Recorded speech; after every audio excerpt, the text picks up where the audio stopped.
Hi friends, మీరు ఎలా ఉన్నారు? మేమైతే బాగున్నాము.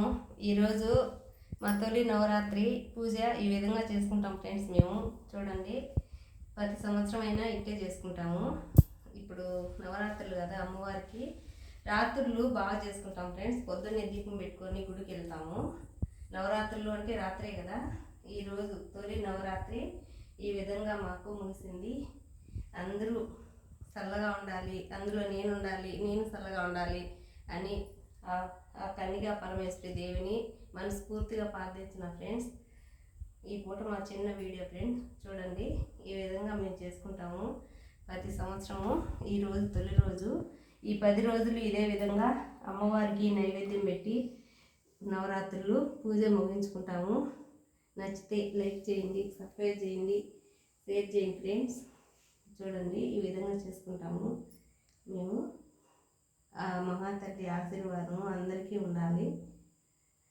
Okay friends, bye. మరి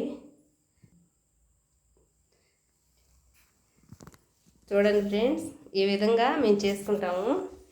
ఈ విధంగా అన్ని దేవుళ్ళకు బాగా పూజించుకొని బాగా చేసుకుంటాము. ఈ నవరాత్రులు మేము చాలా బాగా చేసుకుంటాం ఫ్రెండ్స్. ప్రతిరోజు ఒక రకం ప్రసాదం చేసుకొని అమ్మవారికి నైవేద్యం పెట్టి ప్రతిరోజు పూజ చేసుకొని అమ్మవారి అష్టోత్తరాలు, గాయత్రి దేవి నామసూత్రాలు అవన్నీ చదువుకుంటాము. మాకు చాలా ఇష్టము.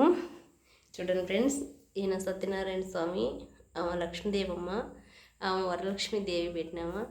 ఈమెయితే మాకు ఇల్లుపు దేవత మేడం ఫ్రెండ్స్. చెన్నూరు మల్లమ్మ మా ఇంటి ఇలవేల్పు. ఆ మహాతల్లి లేని మేము లేము. అంటే మాకు అంత భక్తి.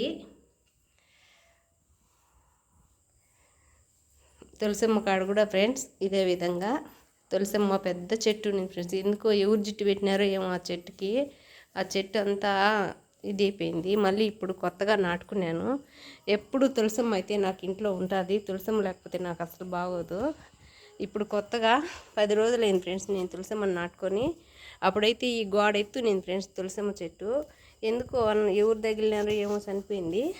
ఇప్పుడు మళ్ళీ నేను తులసమ్మ చెట్టుని నాటుకున్నాను. ఈ విధంగా తులసమ్మ కాడ కూడా పూజ చేసుకుంటాను. బాయ్ ఫ్రెండ్స్, నచ్చితే లైక్ చేయండి ఫ్రెండ్స్. Okay, bye friends.